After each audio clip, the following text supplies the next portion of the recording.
noches, esto es Luis Novarecio Entrevista. En un momento estamos hablando con un fiscal federal que no es muy habitual de la televisión y por eso le agradecemos mucho. Va a estar con nosotros Federico Delgado. El fiscal que, entre otras causas, por ejemplo, tuvo que instruir el momento de José López tirando los bolsos en el convento. Es casi una pregunta anticipada que me gustaría hacerle a Delgado. Yo te pregunto a vos, ¿te acordás del video de José López tirando los bolsos? Y todos decimos que sí. Nunca se vio, jamás vimos.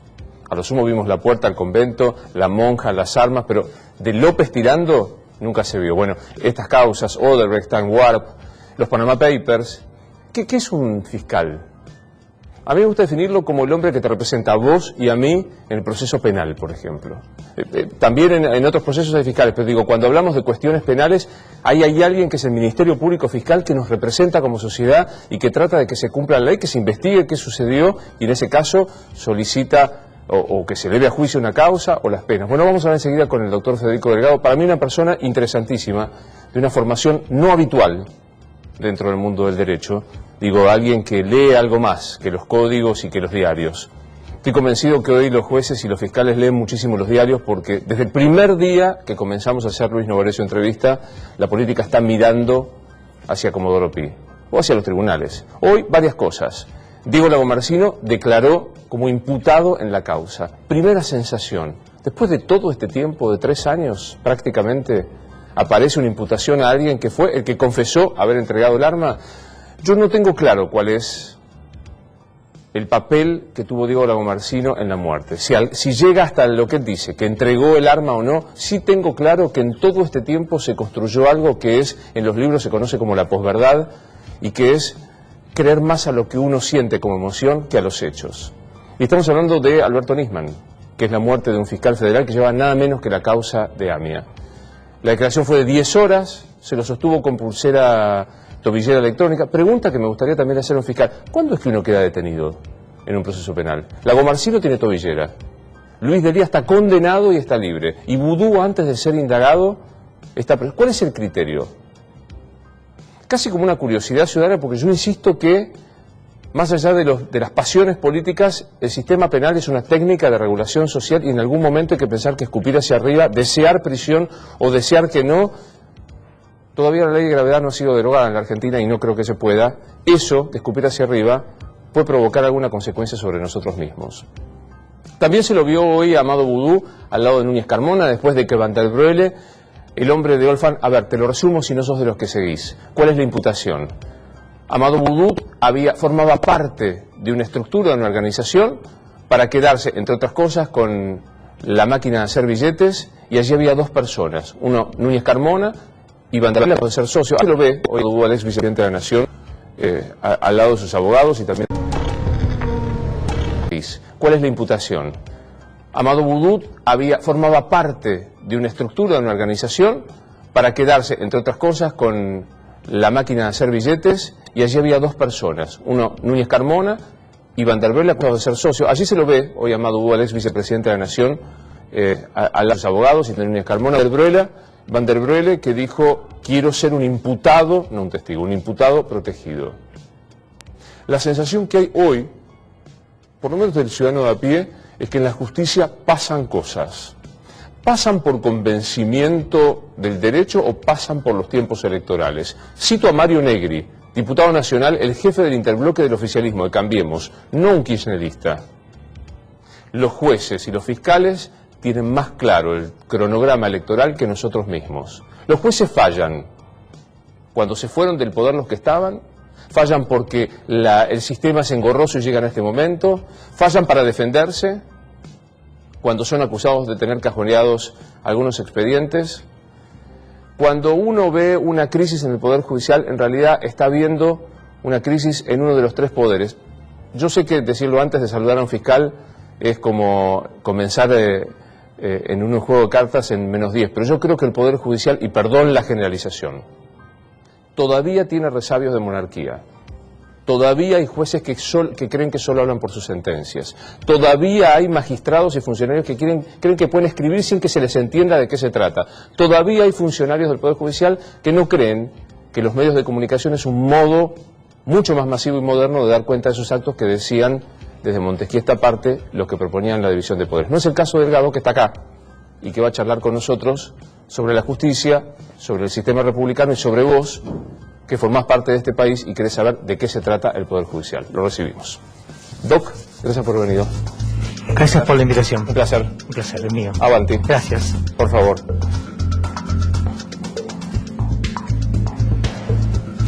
¿Todo bien? Todo muy bien. Bueno, me alegro.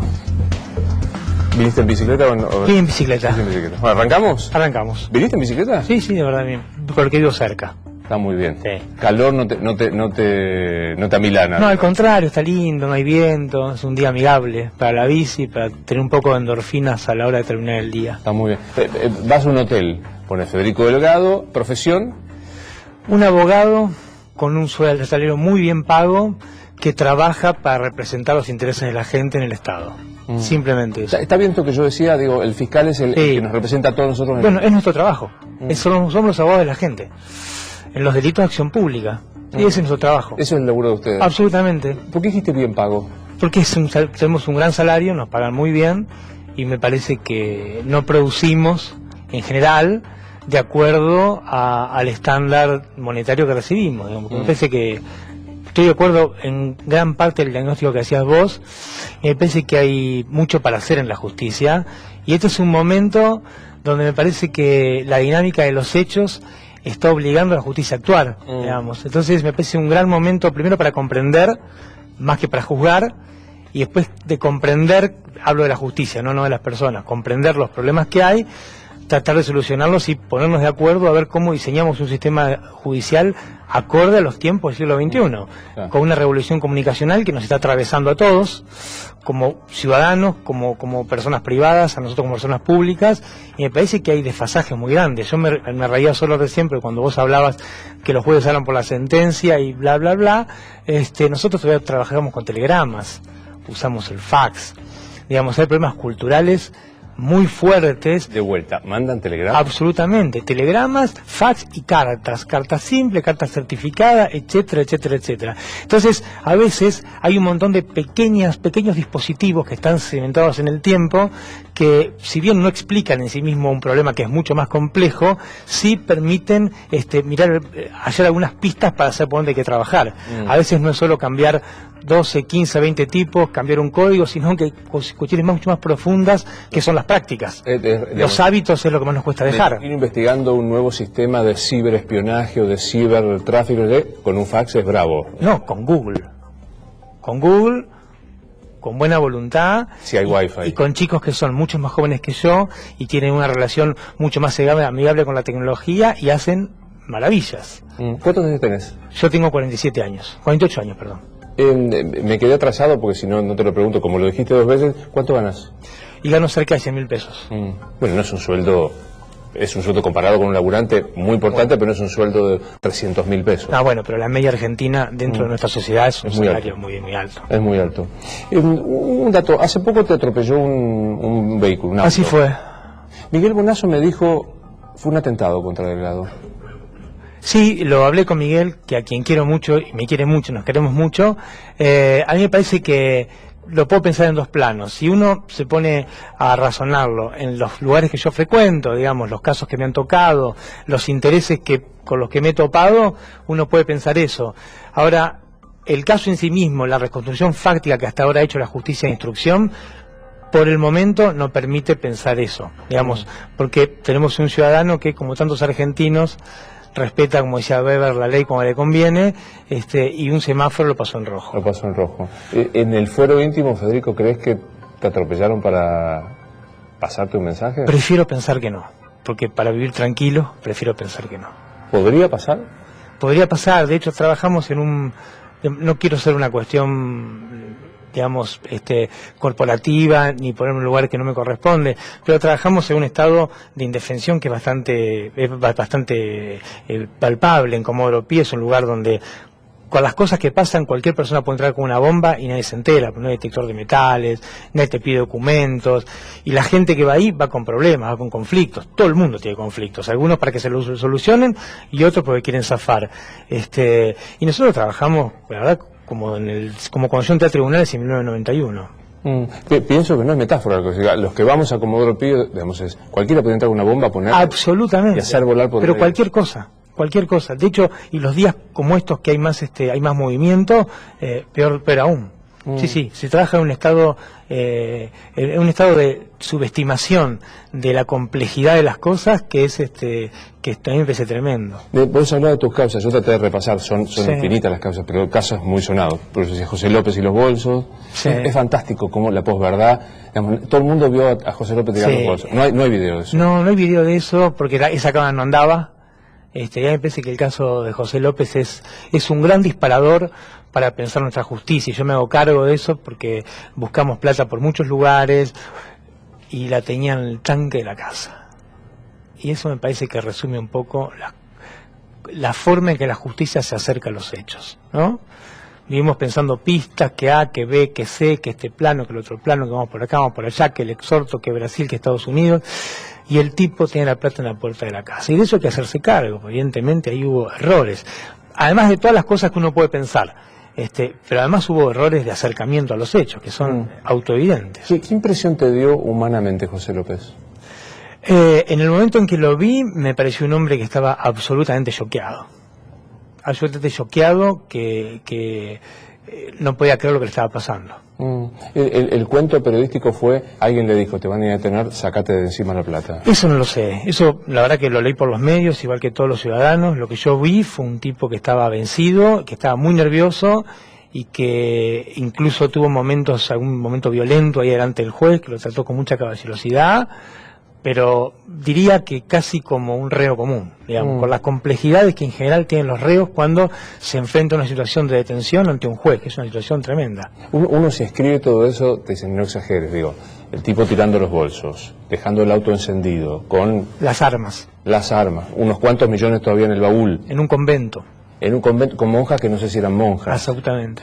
Con una postrada llamando por teléfono. Sí. Con una postrada que no hablaba pero que hablaba. Con una postada que estaba loca pero no estaba loca, que no podía dar órdenes pero tenía un tablero de teléfonos a su derecha, digamos, es casi para hacer una película. Empecemos por parte, ¿eran monjas las monjas? Bueno, yo no soy un experto en teología, pero eran una especie de religiosas que no llegaban a ser monjas, digamos, para el gran público sería así. ¿Y la hermana, la mayor de María, no, la hermana... Elba, no me acuerdo. ¿Hablaba o no hablaba? Bueno, para los médicos forenses era una persona que no podía comprender lo que estaba pasando, sin embargo, las fotos que nosotros teníamos en la habitación, tenía un gran teléfono a su costado y tenía 2 celulares en la mesa de luz. Un misterio. ¿Tendría juegos? Un misterio. Que nunca se supo, alguna vez se pensó que él podría contar, él mismo lo dijo en unas declaraciones, sí. Alguna vez voy a contar de dónde viene el dinero. Hubo una gran disputa con eso, nosotros debatimos bastante con el juez Rafecas porque nos interesaba saber, más que el patrimonio de López, que era algo importante, nos interesaba conocer más bien la manguera que lo alimentaba, digamos, porque nos parecía que iba a enriquecer todo lo que había pasado, si no uno se queda con el enriquecimiento, que es algo grave, pero de algún lado vino la plata. Y ese debate lo resolvieron los jueces Rafecas y Ercolini, y Rafecas se quedó con los bolsos. Así que salimos de esa discusión. Cuando la entrevisté a Cristina Kirchner me dijo, ¿por qué no tendrían que estar termosellados? Acá Rafecas también dijo, bueno, salvo un fajo, el resto estaba precintado. Sí. ¿Se puede saber de dónde vino la plata? No, estuvo muy cerca con un fajo de dinero, pero no. La plata es un bien fungible y salvo que salga de la Reserva Federal y venga un avión a la Argentina y la Argentina una sola persona, es casi imposible. Cuando vos pensaste, ¿por qué quisiste ser abogado? Porque era muy malo en matemáticas. Me llevaba muy mal con la matemática, con la física y con la química. Me metí a la carrera de abogacía, me enganché muchísimo con el tema de la justicia y después un amigo mío me dijo, che, te convendría hacer algo en tribunales, porque si no acá ves libros pero no ves nada que tenga que ver con la práctica. Y me dice, mira, hay un lugar de meritorio, te puedo hacer un contacto. Y entré en meritorio y hace 3 días me encontré en una gomería con quien fue mi primer juez de instrucción. Qué bueno. Un verdadero maestro, un tipo entrañable que aún es juez, y que encima él me conoció a mí. No, te iba a preguntar si ahora clase, sí. Pero imaginé una gomería, digo, el juez dejó la justicia y se fue, tiró una Estábamos gomería, los dos cambiando las cubiertas del auto, Carlos Rengel mirando, me lo encontré, una alegría inmensa. ¿Hacés lo que soñabas? No, yo soñaba con ser un deportista de élite, no. ¿Y qué querías ser? ¿Futbolista? Futbolista o tenista, Y bueno, obviamente no era lo mío. ¿De qué cuadro sos? Soy hincha de Atlanta. ¿Y querías jugar dónde? Quería jugar en primera. Y quería jugar Roland Garros. Obvio, obvio. Claro. Y bueno, entré a la facultad y después la verdad que me hubiese gustado hacer la experiencia de investigar, de dedicarme a las ciencias sociales, más a la politología, que fue mi segundo momento, o a la filosofía política, y me hubiese gustado hacer la experiencia por ahí en otro país y tratar de alejarme un poco para comprender un poco mejor esta gran cosa que es la Argentina, ¿no? Esto que a veces algunos dicen que es un país que no pudo ser, que está en constante movimiento de hacerse y rehacerse. Me hubiese encantado alejarme de los objetos de estudio para acercarme. Claro, me quedo pensando en algo. ¿Federer o Nadal? No, Federer me parece de otro planeta y Nadal me parece humano y me parece el tipo con un temperamento maravilloso. No creo que yo veo con 10 o 15 Rafael Nadal, no hay realidad que no se pueda transformar. Esa mezcla de razón y pasión, tenacidad, me parece que es el secreto de esto, ¿no? Pensaba esto, digo, bueno, sos malo en matemáticas, bienvenido al club, te pones a estudiar Derecho, que es bastante... Yo siempre digo, es sencillo, cualquiera más o menos con... Pero hay que hacerlo. Hay que recibirte. Y en un momento dijiste, estoy en el Ministerio Público Fiscal y voy a representar a la gente en el proceso, en el proceso penal. ¿Hacés lo que soñaste en ese aspecto? Sí, absolutamente. Sí, ahí lo hice siempre, aún pagando costos personales muy altos, altísimos, pero hice siempre lo que soñé, sí. ¿Qué costos? Costos de, trabajar siempre con una honestidad brutal, sin medir las consecuencias a veces de la acción, porque me parecía que era lo que había que hacer. Y eso, trae una satisfacción personal enorme, porque el Tribunal del Espejo, ese que te mirás a la mañana, me absuelve hasta ahora todos los días, pero obviamente en el ecosistema y en cualquier organización compleja, siempre las consecuencias de la acción tienen efectos queridos o no reconocidos, como diría Giddens, y a veces los efectos no reconocidos, los efectos no queridos de la acción son difíciles de llevar, pero la cuenta, en lo personal, el saldo me es favorable. He sido siempre leal con lo que pensaba y además tuve la suerte de siempre tener un grupo de compañeros de fierro fantástico, donde trabajamos en una camaradería muy alta y donde más o menos con nuestras diferencias y nuestros matices todos tenemos en claro qué es lo que queremos hacer y me parece que en general todos estamos contentos con lo que hacemos. ¿Está bien detenido Amado Boudou? A mí la presión preventiva me preocupa muchísimo porque si me permitís decir una cosa que vos planteabas, no te queda claro por qué la gente va preso o por qué no va presa. Claro que no te puede quedar nunca claro, porque la ley dice una cosa y la justicia hace otra. Para la ley es facilísimo quién va claro o quién va preso o no va preso. Cuando estudiábamos nosotros en la facultad, en penal te decían, ¿hay delitos escarcelables o no escarcelables? Y vos sabías, tal delito te fijabas en la tabla, sale o entra. Sencillo.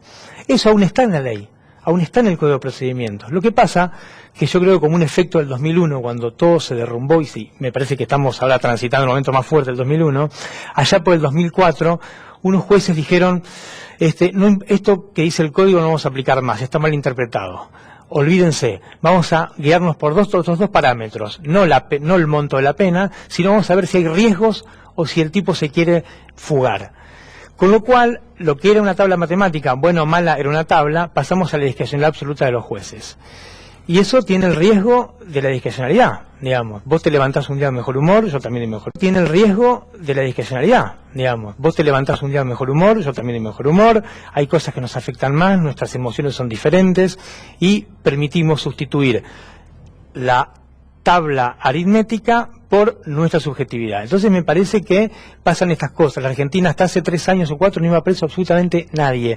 Había tipos que nosotros veíamos vendiendo drogas, filmados, con plata, con teléfonos, con los paquetes numerados, el auto lleno de droga, y decían no hay riesgo, no hay riesgo, en libertad. Y por ahí estamos pasando al otro momento, donde el reclamo de regeneración pública es tan alto, la sociedad quiere tanto, demanda tanto una regeneración moral y se la exige a la justicia, que por ahí se está produciendo algún desplazamiento que nos lleva desde no va preso a nadie al todo, que también es muy argentino, es muy argentino desconocer el punto medio. Me quedé pensando en esto.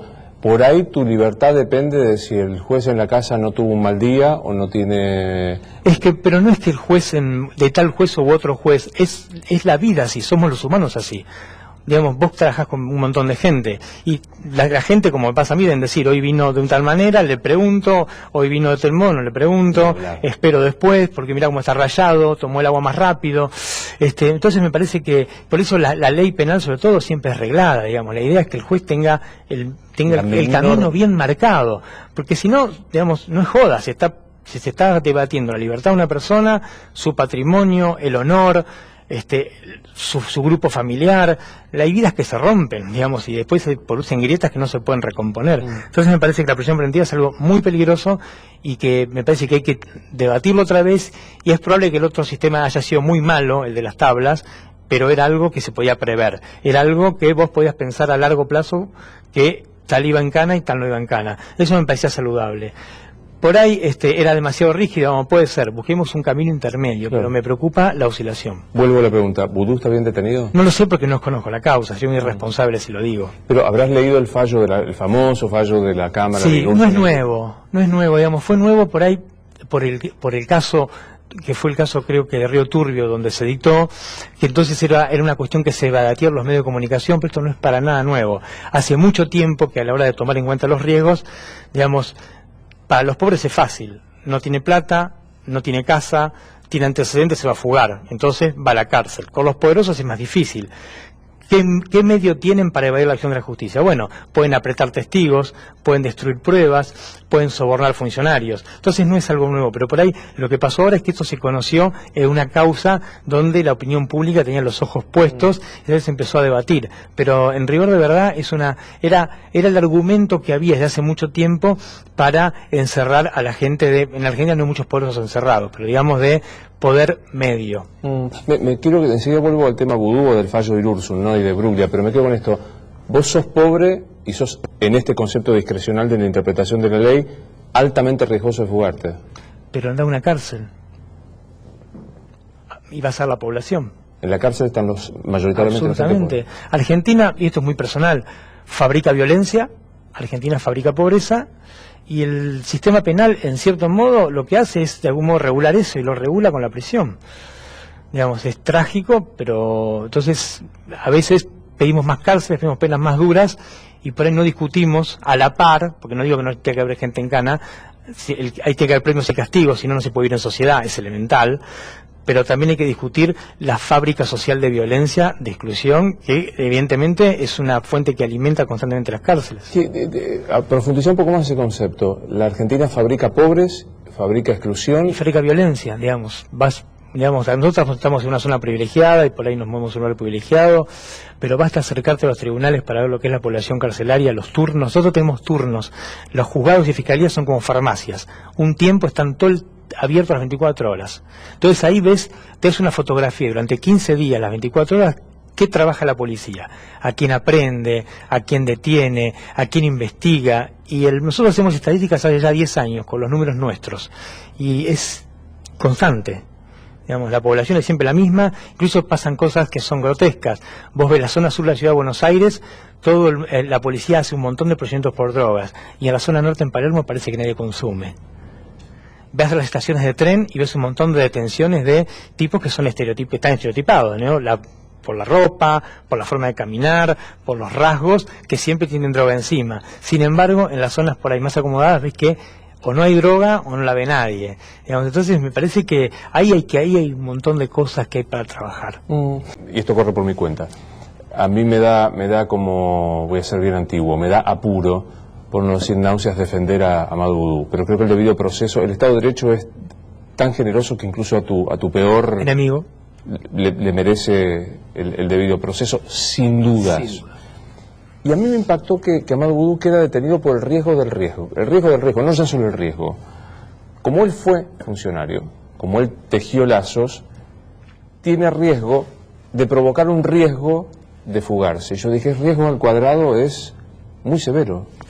Pero ahí me parece que subyace tu razonamiento, que es el del expediente. Me parece que, y más allá del caso Vudú, en el que no quiero ingresar porque no conozco, hay un problema que vos deslizaste en tu editorial y que no tiene que ver ahora en este momento histórico, sino que atraviesa a todo el Estado argentino, toda su genealogía, que es que la justicia siempre tiende a ser tolerante con el poder instituido y después es feroz con ese mismo poder cuando lo abandona. Esto pasó con Menem, esto pasó con Perón, esto pasó con Onganía, esto pasó siempre, digamos, y eso me parece que tiene que ver con otra cuestión que es que si uno se pone a pensar la ingeniería de nuestra Constitución, piensa el Poder Judicial como una especie de poder moderador. Digamos, lo que tanto irrita a mi papá, a mi mamá, que no pagan ganancias de ustedes y que están mientras dura su buena conducta y que nadie los puede molestar y que muchos tienen chofer y muchos tienen custodio, eso, digamos, que caen mal porque por ahí trabajamos mal, tiene una lógica. La lógica es que la justicia debería ser un poder que está casi por fuera del barro de la historia para moderar las locuras del legislativo y los ímpetus imperiales del ejecutivo. Pero en la Argentina eso no se dio así. La sedimentación nuestra hace que la justicia sea parte de ese juego político. Entonces lo que debía controlar es parte del juego. Y al ser parte del juego, por ahí pasan estas cosas. Esta historia de que cuando tiene que moderar, no puede moderar porque es parte. Claro, es interesante. Yo citaba la frase de Mario Negri, a ver si te gusta. Los jueces y los fiscales, o algunos jueces, porque la generalización ha sido algunos jueces y fiscales tienen más claro el cronograma electoral que nosotros mismos. ¿Es? Pero bueno, eso ni siquiera hace falta no podemos ni discutirlo, porque basta ver un diario y basta ir a una hemeroteca, bueno, ahora no es una antigua una hemeroteca, pero ir a Google y empezar a mirar elecciones y movimientos y lo vamos a ver. Pongámosle nombre, yo sé que vos no querés ingresar, pero digo, ¿Vudú estaría preso si Scioli fuera presidente? Y no sé eso, pero me imagino que no. Me imagino que sería más difícil, porque no me quiero meter, pero tampoco soy un estúpido. Entonces, me imagino que sería más difícil. Vudú, debido, todo esto, por ahí no estarían presos si Scioli fuera presidente. Yo no sé si la intensidad de la reacción judicial hubiese sido tan fuerte. ¿Te llamó algún político alguna vez para decir...? Solamente una vez, cuando era muy joven, por la causa de los sobornos del Senado, quien era mi jefe, el Procurador General de la Nación, Nicolás Becerra, para sugerirme actuar de una manera y no de otra. Ahí hice una especie de curso honorum. Y ahí aprendí que el teléfono suena, pero uno siempre lo puede atender o no. La puerta la pueden tocar y uno puede abrirla o no abrirla. Entonces elegí jugar singles, digamos. Para usar el teléfono. ¿Y qué te pidió? No, me pedía que donde vos tenés un saco puesto, el tipo me decía, fíjese que Novarecio tiene una remera. Fíjese que tiene una remera y usted tiene que decir que tiene una remera. Bueno, no nos pusimos de acuerdo, fue una relación bastante difícil, pero bueno, al final pudimos hacer el trabajo de acuerdo a lo que nos parecía que había que hacer. ¿Cuál fue la causa que te dio más asco? Nosotros trabajamos, mira, la verdad que no puedo elegir una, pero la mezcla de delitos de lesa humanidad y corrupción es algo que me perturba muchísimo, porque yo tuve grandes maestros en la UBA, en ciencia política, y aprendí a querer y amar lo que es la cosa pública, y aprendí que si tenemos una vida pública saludable, nuestra vida privada va a ser mucho mejor. Y eso por ahí me radicalizó en tratar de construir un espacio público y un espacio de aparición donde en ese momento puede haber un yo que interpela a un tú en un espacio relativamente igualitario con premios y castigos. Entonces todo lo que sea corrupción y lo que sea violencia política por igual me generan sensaciones muy feas. Está clarísimo, vos sos el Ministerio Público, sos el hombre que acusa, pero absolutamente. Imagino que alguna vez fantaseaste con el ejercicio de la profesión o como defensor público, o ¿podrías defender a un tipo como Videla o...? No, de hecho yo creo que no podría ejercer la abogacía. Si por alguna razón tenía que dejar los tribunales, me dedicaría a otra cosa. No me gusta ejercer la profesión, no me sentiría cómodo. No me sentiría cómodo, no me gusta... la verdad, no me gustan las mentiras, digamos. Yo sé que las personas ejercen la profesión, no me sentiría cómodo. No me sentiría cómodo, no me gusta... la verdad, no me gustan las mentiras, digamos. Yo sé que las personas tienen que tener un debido proceso, sé que todo el mundo tiene que transitar un espacio antes de ser juzgado, pero es un trabajo que no podría hacer. Lo haría mal, y no me gusta hacer algo mal cuando sobre todo va a tener consecuencias por un tercero. Para que funcione el sistema jurídico hay que mentir mucho. Y en la Argentina hay que mentir mucho. En la Argentina, digamos, los actores no son leales con la ley. Digamos, yo siempre miro... No soy un fanático de Estados Unidos, pero el otro lo discutíamos con un amigo en la fiscalía, que mirar a veces las series norteamericanas, Netflix básicamente, nos sirven al menos mínimamente para un acercamiento a la cuestión cultural, ¿no? Y uno puede ver cómo los abogados, los jueces, los fiscales, el terror que tienen a no ser leales con el sistema, porque el sistema nos aplasta si no son leales.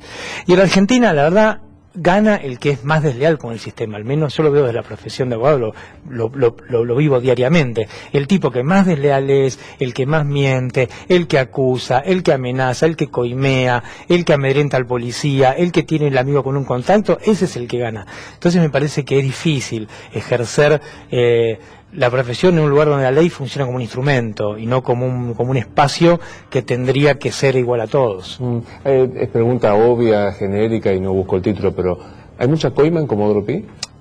Yo creo que en Comodoro Pi, como en toda la Argentina, hay coima, y me parece que un gran error y de los medios sobre todo es reducir la corrupción a la plata.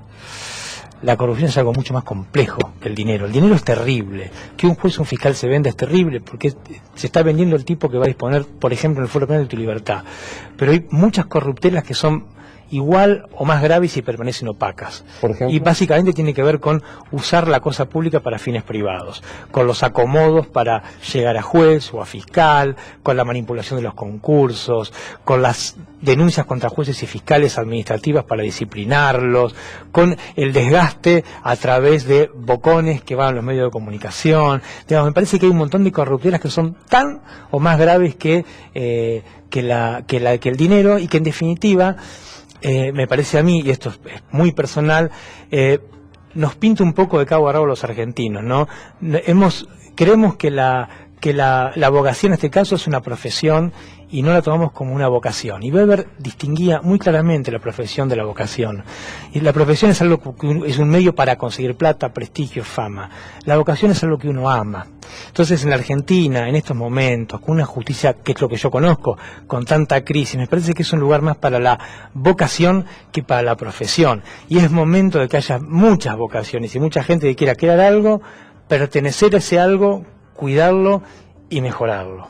Sé que las generalizaciones son injustas. ¿Te animás a hacer un porcentaje? ¿Cuánto hay de vocación y cuánto de lo otro? Yo creo que de vocación hay mucha, en tribunales hay mucha gente. Los chicos en tribunales, mira, hoy tuvimos un juicio nosotros tremendo de un caso de extradición, que era una cuestión muy humanamente muy terrible, y los chicos del juzgado, los empleados del juez, estaban absolutamente mimetizados con las víctimas, con los imputados, buscaban argumentos y estudiaban. Hay mucha gente con vocación. Lo que pasa es que me parece que hay que revisar también el modo en que uno llega a ser juez o a ser fiscal. Yo conozco muchas personas muy honorables, muy buena gente, que el proceso para ser juez o fiscal es tan, pero tan duro. Hay tantas corporaciones sentadas a esa mesa que el tipo que empezó un concurso que dura 3 o 4 años, cuando llega es otra persona. Entonces me parece que ahí también hay un proceso de transformación de la subjetividad, y el tipo que pintaba para juez de línea termina siendo aguatero. Y eso me parece que también hay que ponerlo sobre la mesa. Y el que venía de aguatero termina sentado. Sí. ¿Hay pica entre los jueces y los fiscales? Me parece que hay pica razonable porque son roles diferentes. Y históricamente el Ministerio Público es un organismo muy joven. Nació en el 94, pero empezó a implementarse, digamos, en el año 98, 2000. Entonces, las fiscalías siempre fueron como un empleado más, el fiscal como un empleado más del juez. Y el proceso de nacimiento del organismo como fenómeno extrapoder genera cierta rispidez, porque los jueces están acostumbrados, muchos, los más viejos, a llamar al fiscal y decir, che, haz esto, ¿cómo ves esto? Hagamos lo otro. Entonces, cuando el organismo empieza a crecer y empieza a haber autonomía, eso genera obviamente rispideces, pero me parecen sanas, porque la libertad hace ruido. Entonces, de las miradas diferentes va a salir siempre una mirada mejor. La libertad hace ruido. Siempre. La paz está en los cementerios. Gran título de nota, la libertad hace ruido. ¿Querés ser juez? No. Cuando ganás mejor, tenés chofer. No. ¿Tu vieja viven tus papás? Sí, pero no me gustaría ser juez. ¿Por? Porque me parece que no tengo yo un temperamento como para ser juez. Requiere otro tipo de personalidad, otro tipo de mesura, otro tipo de manejo de situaciones complejas. Yo creo que si hay algo que ordena, algún mecanismo que nos ordena, y ahí me puso como fiscal, me puso en el lugar indicado. No me gustaría ser juez. Sufriría mucho, tendría mucha angustia también. ¿Alejandra Gil Carbó renunció? Sí, digo, pero en su gestión. Mira, la gestión en lo personal conmigo la vi 2 veces en mi vida. Una vez para conocerla y la segunda vez me ofreció ser parte de un equipo. No tuve problemas. Obviamente su gestión, cuando tu gestión es discutida a los 4 costados, algo mal hiciste. hizo cosas buenas, hizo cosas malas. A mí me parece que quizá algunas decisiones que tomó muy polémicas las tomó de manera inconsulta, como subestimando la recepción de sus decisiones, y me parece que después no supo sobrellevar, o no pudo, o no quiso sobrellevar la complejidad que traía ese cargo en el momento histórico en que le tocó ejercerlo.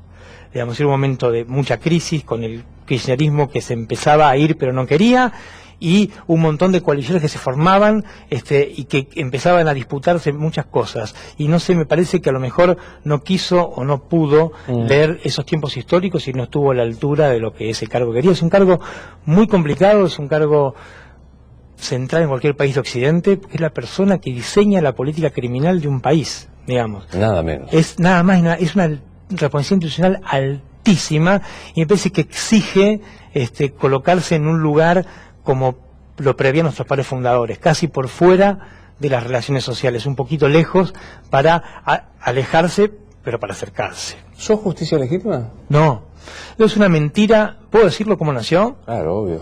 Primer denuncia contra este gobierno fue por los fondos buitres. Nos tocó a nosotros un pie de investigación y lo hicimos. Y el diputado Tonelli dijo por una radio, me pareció una manera muy responsable, que yo era de justicia legítima. Me parecieron que ahí había dos problemas. El primer problema es que si yo fuese justicia legítima, no sé qué problema habría en que milite en un gremio. Podría serlo el gremio de Piumato, al cual pertenecí muchos años, podría haber sido parte del gremio de los jueces o de justicia legítima. No soy de ninguno. Pero más me molestó la mentira, porque la mentira pública genera violencia, y la violencia política es lo que nos tiene como nos tienen los argentinos, ¿no? No podemos sentar en una mesa 4 argentinos sin pelearnos por algo. Entonces me parece que la gente que tiene responsabilidades institucionales tiene la obligación a veces de parar la pelota y de tolerar que los investiguen. Ningún oficialismo quiere que lo investiguen. Tampoco. Ninguno. Al macrismo tampoco. Ninguno. En la experiencia mía, por lo menos, ninguno. Ningún oficialismo quiere que algo lo investigue. Y me parece que cometen un error muy grande en general todos los oficialismos. Me pasó con los Kirchner y me pasó con este gobierno, me pasó hace poco con Devido, me pasó con este señor Tonelli. Me parece que además hay una tendencia que es muy fea, que es a descalificar el trabajo de la justicia, pero descalificarlo por descalificarlo. A mí la crítica la acepto y me parece bien, y de hecho yo me enriquezco con la crítica. Lo que me parece mal es la descalificación, y me parece además que no mala para mí, sino porque además es fuente de violencia y de descreimiento. Y si no cuidamos, más o menos, si no respetamos el sistema que tenemos y tratamos de mejorarlo, estamos sonados, porque estamos a un paso de agarrarnos a trompadas en las esquinas, y después las trompadas vienen los tiros. Y ya conocemos los argentinos lo que es la violencia política. Y me parece que a veces estamos rozando un terreno muy peligroso, y yo esto lo hablo mucho con Miguel Bonazo, le pregunto para que me cuente historias, porque vivió esa dinámica como nadie, y a mí me preocupa muchísimo cuando el poder, la dirigencia en su conjunto, digamos, cuando digo el poder, la dirigencia en su conjunto, oficialismo, oposición, periodismo, empresarios, no llegan a algunos, digamos, no trazan, no se autocensuran en el buen sentido para decir, podemos criticar, podemos decir lo que hizo Delgado está muy mal, es un desastre, es un burro, ok, pero cuando decimos Delgado es justicia legítima, es un loco, es un mentiroso, anda en bicicleta, a mí me parece que estamos no descalificando a la persona, sino al sistema, total, que es lo que los gringos cuidan. Y aparte me parece que vos dijiste algo muy importante, que es que la violencia física siempre estuvo precedida por la violencia verbal, y cuando vos escalás en esa violencia verbal, es finito. Es una espiral, la violencia es una espiral. Esto lo dicen los sociólogos que saben mucho más que yo, es una espiral. Y si no la paramos... ¿Dónde estamos en la espiral en este momento? A mí me preocupa muchísimo, porque la violencia, no quiero ser... pero el otro día vi por televisión, cuando vos tenés el Martín Fierro de Oro, que te felicito. Gracias. Vi un espectáculo que, digamos, es complicado. Es complicado porque también pasa en tribunales. Lo ves con los abogados en las mesas de entradas insultando a los empleados. Que también pasa en tribunales. Lo ves con los abogados en las mesas de entradas insultando a los empleados. Lo ves en la tele, lo ves en el programa de televisión, lo ves en las esquinas. En la cancha, en Argentina no se puede ir a la cancha de fútbol. Incluso a veces, los que somos 4 o 5 y vamos a la cancha, vemos que al interior de la propia hinchada hay violencia. Es muy complicado, es demasiado complicado. Me parece que estamos en una fase donde hemos pasado de la palabra a las manos. Y eso me parece me parece que no hay una toma de conciencia general de la profundidad que tiene un problema de esas características. Tomo algunas de las causas que tenés. ¿Qué pasó con Panama Papers? Panama Papers, estamos haciendo un experimento fantástico, que era investigar al Ejecutivo en el gobierno, que estaba actualmente ejerciendo la presidencia. Estábamos muy cerca de demostrar que el presidente Macri no había tenido una responsabilidad directa en la gestación de esas offshore, porque incluso su propio padre había comparecido a la justicia y había explicado de dónde había salido el dinero. Pero lamentablemente, por cuestiones técnicas, eso se ensució, quiero, entre comillas, no quiero decir que hay mugre, sino que se ensució ese trámite que venía parejito y por una cuestión de distribución de trabajo terminó en otro fuero. Pero me parece que estuvimos muy cerca de haber demostrado que se podía investigar con seriedad, con libertad, al Poder Ejecutivo en el gobierno, pero lamentablemente después algunos actores metieron la cola y a mí me retaron por investigar mucho, al juez lo retaron no sé por qué y todo terminó en la justicia penal económico, pero hubiese sido casi por un tiempo más en el Foro Federal y como veníamos trabajando con Casanelo, me parece que hubiésemos llegado a un expediente que lo podemos presentar en cualquier facultad como diciendo miren cómo estos tipos en un año investigaron al poder en turno, largaron exhortos, fueron a Inglaterra, a Italia, a Brasil, le preguntaban a la FIP, a la AGN, a la CIGEN, a la Inspección General de Justicia y acá está el resultado. Estábamos muy cerca. ¿Y hasta donde vos llegaste, Macri tenía que ver en esas offshore? No, tenía como persona, estaba como persona física, como un director, pero no había percibido dinero, hasta donde llegamos nosotros, no había percibido dinero, no había percibido dividendos, no había percibido salario, eso dice la causa. Y digamos la acumulación originaria, que era lo que más preocupaba, había sido un aporte de Franco Macri como dueño de SOCMA. Y además era una causa muy interesante porque demostraba algo también para el futuro, para los chicos, para las generaciones que vienen. Argentina durante muchos años fomentó el lavado de dinero, por algunos años hizo que lo reprimía y recién en 2011 empezó a reprimirlo en serio. Entonces la causa Panama Papers mostraba, habíamos construido una gran línea de tiempo nosotros en la Fiscalía con eso y demostrado los diferentes momentos que revelaban la relación del Estado argentino con el lavado de dinero. Y esa humilde línea de tiempo nos permitía comprender procesos como la fuga de capitales del 2001, procesos como el megacanje, la denuncia de Alejandro Olmos por la deuda externa. Había un montón de puertas de ingreso. Sí, y eso se fue todo para el penal económico, no sé en qué terminó. Federico, ¿cambió algo después de Time Warp? Acordémonos de aquella fiesta electrónica. ¿Cambió algo o puede volver a pasar? De hecho, nosotros tenemos causas, tuvimos de turno hace más o menos un mes y volvimos a tener chicos intoxicados y algunos vendiendo pastillas más complejas que las que había en Time Warp, porque esto cambia todo el tiempo. Digamos, los narcos tienen una tecnología que es muy superior a la que tiene el Estado-Nación y las drogas sintéticas cambian todo el tiempo y me parece además que no va a cambiar porque no creo que sea solo un asunto de regulación pública y un asunto solamente municipal o policial. Me parece que los chicos, los pibes, tienen un vacío de sentido muy fuerte y están tratando de encontrar su lugar en el mundo a través de los recursos que tienen a mano. Y algunos, lamentablemente, tienen a mano. Los más pobres tienen el paco, los más o menos tienen la marihuana y los que tienen poder adquisitivo más alto tienen las drogas sintéticas. Pero el problema de las drogas con los chicos es un problema que atraviesa a todas las clases sociales. Me parece que tiene que ver, además de la cuestión de regulación municipal y de la cuestión policial y lo que puede hacer la justicia, hay un problema mucho más profundo que tiene que ver con el sentido de la vida. ¿Cuál es el sentido de la vida?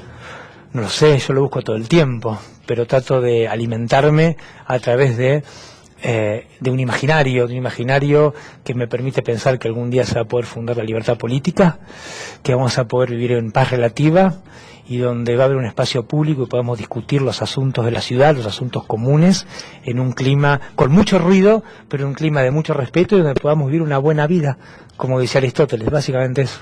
Viste que Fernando Birri, hablando con Galeano, dijo, ¿para qué sirve Utopías? Si camino pasos y la utopía se me escapa 5, camino 7, escapa 10. Que también pasa en tribunales, de la ciudad, los asuntos comunes, en un clima con mucho ruido, pero en un clima de mucho respeto y donde podamos vivir una buena vida, como decía Aristóteles, básicamente eso. Viste que Fernando Birri, hablando con Galeano, dijo que sirven las utopías si yo camino 3 pasos y la utopía se me escapa 5, camino 7 y se me escapa 10, y no sirven para eso, para seguir caminando. Claro.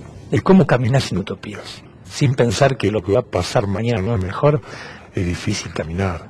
Es difícil alimentarlo y sostenerlo, pero es un desafío. A mí me gusta leer tus dictámenes, que son siempre muy ricos literariamente, pues siempre hay un Weber citado, siempre hay un poeta citado y todo esto. ¿No te hinchaste las pelotas de Comodoro Pi? Sí, claramente, muchísimo. El problema que tengo es que la verdad que yo a veces siento que mi ciclo está cumplido. Lo siento en lo personal y también lo siento a veces por el ecosistema, por las condiciones en que trabajo y por los costos que uno va a ir asumiendo a lo largo de hacer las cosas de una manera leal con uno mismo, ni mejor ni peor que otro. Pero lo que pasa es que es difícil hacer otra cosa después de tanto tiempo, es difícil reinventarse, pero estoy pensando cosas, siempre estoy pensando cosas y parece que el ciclo medio que está agotado. Yo desafíos profesionales casi no tengo.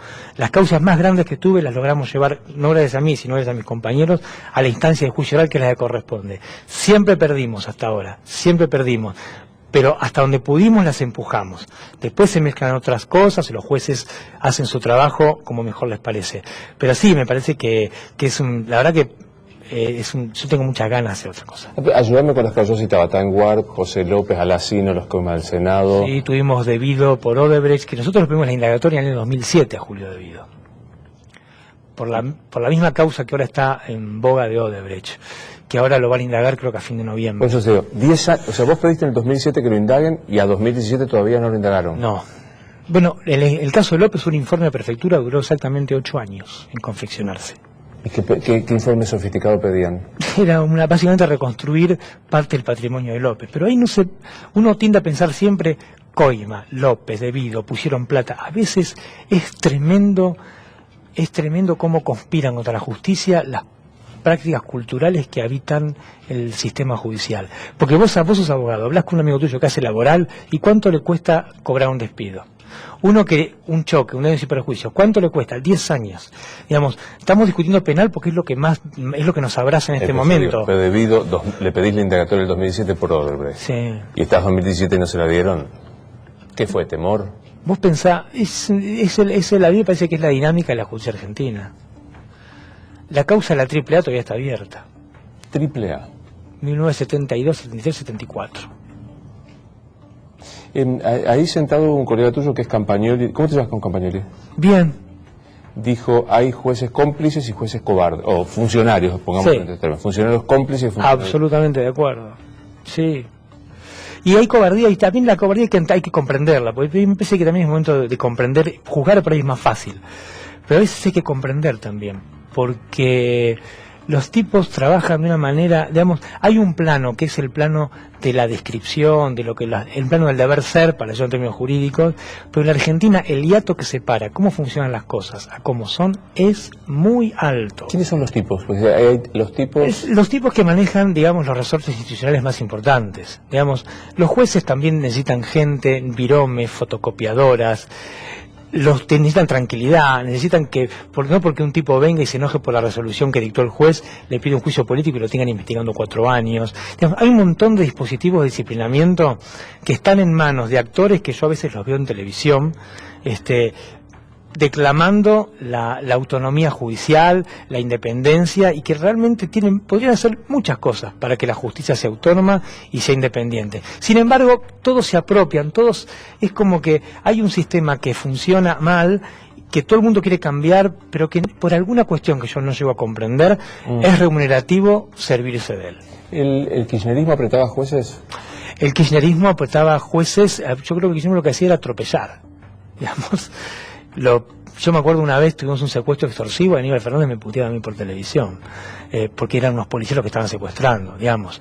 Me acuerdo la solicitada de Julio Devido también enojado por el tema de 11, donde también intervenimos. Me parece que incluso yo le pongo nombres, pero el kirchnerismo en sí mismo, me parece que cada oficialismo intenta lidiar con la justicia de una manera que la justicia no lo moleste. Y lo que hay son diferentes formas de lidiar con la justicia. Pero todos quieren lidiar con la justicia. Hoy aprietan, atropellan, ¿qué? A mí no me aprieta nadie, no me atropella nadie, pero lo que paste de las mentiras, que por ahí es un poco más sutil que la solicitada en el diario, pero que no deja de ser un factor de intranquilidad. Digamos, por eso me parece que hay que comprender, y en vez de la profesión de la política, la profesión de diputado, la profesión de ministro, me parece que es momento también de las vocaciones, vocación para juez, para fiscal, pero también vocación de periodista, vocación de carpintero, vocación de maestro, vocación de dirigente en sentido amplio. Me parece que es, de esta charla que estamos teniendo, es central. Hay tipos con profesión y hay tipos con vocación. Y si no triunfa la vocación, la pasión bien entendida de la vocación, estamos fritos. Estamos fritos. Y vos, la verdad que... ¿Estamos fritos? Estamos fritos. Pero Hoy estamos fritos. Yo creo que nuestra vida pública es muy pobre. Y la vida pública nuestra tan pobre explica que yo, para dejar la bicicleta acá, el señor muy amable de la entrada me dijo, ¿por qué no la atas si tiene cadena? Le dije, pero no me la robarán. Y el señor me dijo, no, sí, mejor la guardamos. Digamos, eso es, digamos, ese hecho que no se puede guardar una bicicleta en la vereda en el año 2011 con una cadena, con un señor que está a 2 metros que no pueda garantizar que no te la roben, me parece que eso tiene que ver con la pobreza en nuestra vida pública y que nos afecta a la vida privada. Tenés miedo de tomar un colectivo de noche, tenés miedo que te estafe un tipo por Mercado Libre, tenés miedo, no se puede vivir con miedo. Entonces tenés miedo, tenés desconfianza. Yo estoy hablando con vos y pienso que Novarecio, ¿dónde vendrá? ¿Quién le habrá dicho? Porque cada palabra está de operación, ¿no? ¿Para quién está operando? Y hemos perdido palabras tan básicas como la confianza. Entonces, ¿cómo podemos construir algo si no hay algo mínimo como confianza?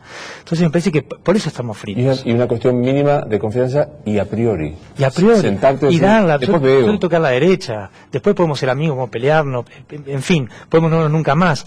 Pero esta cuestión de siempre pensar que el otro está utilizando como un medio para algo, ¿no? Vos sos un medio y el tipo quiere otra cosa. Y yo pienso que así estamos fritos. ¿Sos fiscal federal? ¿Es verdad que tenés un solo traje? Tenía un solo traje, me lo comieron las polillas, pero podría tener trajes, pero no, decidí no usar traje hace mucho tiempo. Uno va haciendo rupturas y una de las rupturas que hice en mi vida fue no usar traje. Pero te llaman a la audiencia del caso que vamos a hacer. Sí, hoy tuve un juicio, fui de Romera. Sí, básicamente. Sí, digamos, primero estudié el reglamento, me fijé si cometía una infracción, me di cuenta que no, que era un hábito, y bueno, primero generó cierta rispidez, pero después uno es otra, digamos, juzgar a las personas por lo que parece, me parece que también es estar frito. ¿Qué crees que pareces, Federico? Yo me parece que parezco un tipo que va a laburar todos los días, que trata de hacer las cosas lo mejor que le sale, que a veces hace bien, a veces hace muy mal, pero que en general los que me quieren, los que no me quieren, todos, ninguno va a decir, Delgado hace esto por un meta fin. Lo hace porque le sale así, le sale bien, le sale mejor. Lo piensa, hoy argumenta, sí, hoy... Sí. ¿Estás seguro de muchas cosas? No estoy seguro de casi nada. Digamos, voy cambiando mis seguridades a medida que pasa el tiempo. Pues me parece que es sano eso, que voy creciendo. ¿No? Que voy creciendo, no estoy seguro de nada. Estoy seguro de la gente que quiero, de mis afectos, de eso sí, y trato de cuidarlo y mantenerlo porque eso tampoco es para siempre si uno no lo cuida. Pero después del mundo instituido no estoy seguro absolutamente de nada. ¿Nos morimos y qué nos pasa? Nos morimos y me parece que no. Yo temo que el minuto antes de morir, porque tengamos esa chance de hacer un balance y habernos quedado con la angustia de no hacer algo que pudimos haber hecho. Me parece que es aquí, es ahora y es hoy, como decía Sartre, no es cuestión de la época que uno le toca, sino hay que elegirse en la época que uno le toca. Es costoso, pero la condena a la libertad hay que asumirla y hay que tratar de extenderla lo máximo que se pueda. Viste que lo citas a Sartre y Sartre dice que uno no tiene sentido, pues esta cosa de naces con la única convicción de que te vas a morir y por eso entonces hay que ponerle, dice el existencialismo no es pesimista, todo lo contrario, hay un optimismo fenomenal, ¿no? Yo digo, estás arrojado a la existencia. Sí. ¿Y de dónde te aferras para encontrar el sentido? Me aferro de las utopías. Y me aferro siempre a la libertad. Me parece que la piedra angular que puede explicar nuestra existencia es la libertad. La libertad en sentido amplio, la libertad política, la libertad de los antiguos, ¿no? La libertad de mandar obedeciendo. Digamos, la libertad de solo obedecer una ley en la que de algún modo todos participamos en su confección. Tratar de generar una comunidad de seres libres. Eso es lo que hacia allí arrojo mi existencialismo. Hay alguien que nunca leyó un libro y te está viendo. Dice, mira este tipo, qué interesante. Decirle que no puede dejar de leer 2 libros. A mí me parece que el Tratado Teológico Político de Spinoza es una obra, básica y casi obligatoria para cualquier persona. Y me parece que un viejo libro que se llama Utopía de Tomás Moro es también, que es muy cortito, es muy sencillo y se pone en el colectivo y es muy barato y incluso está colgado por los años que tiene, también es una obligación. Esa isla maravillosa de Tomás Así Moro, es. ¿no? Es esa cosa. ¿Hay algo que no te pregunté que te gustó que te preguntara? No, la pasé muy bien. Es recíproco. Es un gran gusto recibir y saludo en voz, dejemos las generalizaciones, a los funcionarios que no creen que hablan solos por sus sentencias o dictámenes, que están en la monarquía del tribunal y que se sientan acá en bicicleta, en remedio, un traje. No, debería. Gracias por haber venido. Gracias por invitarme. Esto es Luis Nevares Entrevista, nos vemos mañana, gracias.